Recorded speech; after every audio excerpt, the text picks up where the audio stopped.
Bonjour à tous et bienvenue dans cette vidéo. Aujourd'hui, je vais vous présenter une vidéo sur les opérations en mathématiques. Alors, je vais commencer déjà par vous parler des chiffres et des nombres. Donc, les chiffres vont de 0 à 9. Il y a 0, 1, 2, 3, 4, 5, 6, 7, 8 et 9. Et à partir de 10, à partir de l'écriture de deux chiffres, on parlera de nombres. Je vais commencer par vous parler de l'addition. Donc l'addition, c'est une somme de chiffres ou de nombres. Donc je vais vous expliquer cela par des exemples. Donc par exemple, là j'ai deux chiffres, 4 et 7. Et l'addition, ça va être la somme des deux. Donc 7 plus 4 est égal à 11. Ensuite, on passe à la deuxième addition. 45 plus 28. Donc soit vous arrivez à calculer 45 plus 28 de tête, soit il y a une méthode très simple. 28 comparé à 30, c'est 2 de moins que 30. Du coup, on fait 45 plus 30 moins 2, car 28, c'est 30 moins 2. Donc on peut écrire en dessous que 30 moins 2 est égal à 28. C'est une petite précision. Et du coup, on fait 45 plus 30. 45 plus 10, ça fait 55. Plus encore 10, 65. Plus encore 10, 75. On retire 2, ça fait 73. Donc voilà.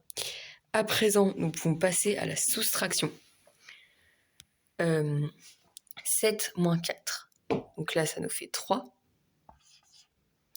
4 moins 7. Donc ça, c'est une notion différente des bases. C'est ce qu'on appelle la notion des nombres relatifs. Donc ça fera moins 3. Il y a le signe moins devant, qui est très important.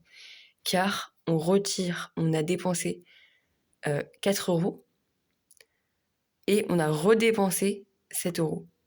Du coup, comme on a dépensé plus que ce qu'on avait, et ben on est en négatif, du coup c'est moins 3 euros. 45 moins 28. Donc là, pareil, comme pour l'addition, on va faire 45 moins 30, et cette fois-ci, plus 2. Donc 45 moins 10, ça fait 35, moins 10, 25, moins 10, 15, plus 2, 17. Alors il y a une différence très importante entre la soustraction et l'addition, c'est que l'addition, si je fais 7 plus 4, si je fais 4 plus 7, je vais trouver 11, mais si je fais 7 plus 4, je vais trouver 11 également. Tandis que pour la soustraction, si je fais 7 moins 4, je vais trouver 3. Tandis que si je fais 4 moins 7, je vais trouver moins 3. Donc je dirais en conclusion que 3 est l'opposé de moins 3. Hop, donc passons maintenant à la multiplication. Donc la soustraction, excusez-moi, ça a permis de faire une différence. La différence entre les deux. La différence entre 7 et moins 4 est de 3. La différence entre 4 et moins 7 est de moins 3.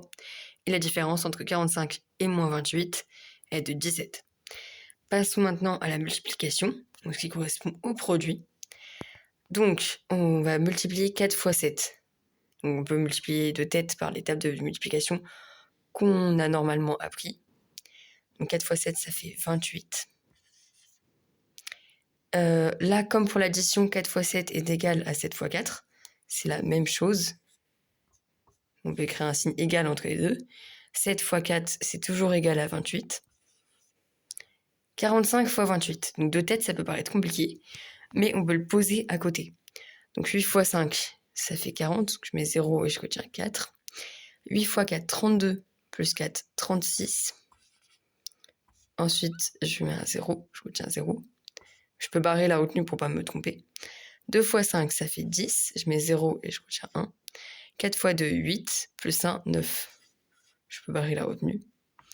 0 plus 0, ça fait 0. 6 plus 0, 6. 9 plus 3, 10, 11, 12. Et ça fait 12. Ça fait 1260. Donc l'opération de 45 fois 28, le produit, autrement dit, de 45 fois 28 est égal à 1260.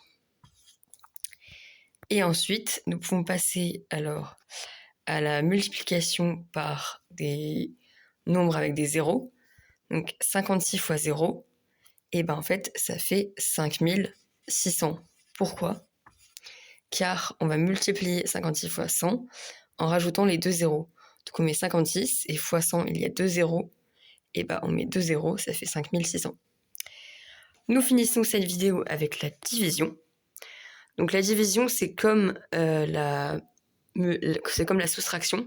On ne peut pas diviser deux nombres opposés. Par exemple, là, je fais 30 divisé par 5. Donc ça me fait, d'après la table de multiplication, 6, car 6 fois 5 est égal à 30. Donc ça permet de retrouver, on retrouve la multiplication dans la division, car on sait que 6 fois 5 est égal à 30. 5 divisé par 40, c'est pas la même chose que 40 divisé par 5. En effet, 40 divisé par 5, 40 divisé par 5, donc on peut faire, donc c'est égal à 8, car 5 fois 8, 40, ou alors on peut faire 40 divisé par 10, ça fait 4, fois 2, 8. Et là, 5 divisé par 40, ça va pas faire 8, mais on va trouver un autre résultat. Donc pour trouver le résultat, on peut faire 5 divisé par 4, qui est égal à 1,25. Et ensuite, on fait 1,25 divisé par 10, ça nous fait donc 0,125 pour le résultat. 56 divisé par 7, d'après ta multiplication, ça fait 8. Et ensuite, on a 527 000, donc comme c'est un peu le même principe que pour le calcul précédent. Là, on va faire en fonction des zéros. Donc là, c'est 527 000, excusez-moi, divisé par 10 000. On sait que là, il y a 4 zéros. Là, il y en a 3. Donc déjà, on peut en barrer 3 de chaque côté. Il ne reste plus que 527 divisé par 10.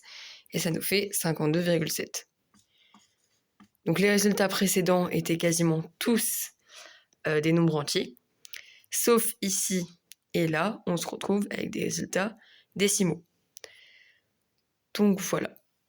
Et donc la division, c'est bien évidemment comme la soustraction, on ne peut pas inverser. Un autre petit détail par rapport à la division, c'est que je peux écrire par exemple 40 divisé par 5. Je peux l'écrire de cette manière-ci, ou bien c'est égal, donc je peux remettre un signe égal, à 40 sur 5. Donc ça fait l'avance, c'est l'utilisation des fractions. Donc ça, c'est une fraction. Mais c'est la même chose. Car je fais 40 divisé par 5, je trouve 8. 45e, ça fait 8. Voilà, la vidéo se termine à présent. Je vous remercie de votre écoute et de votre attention.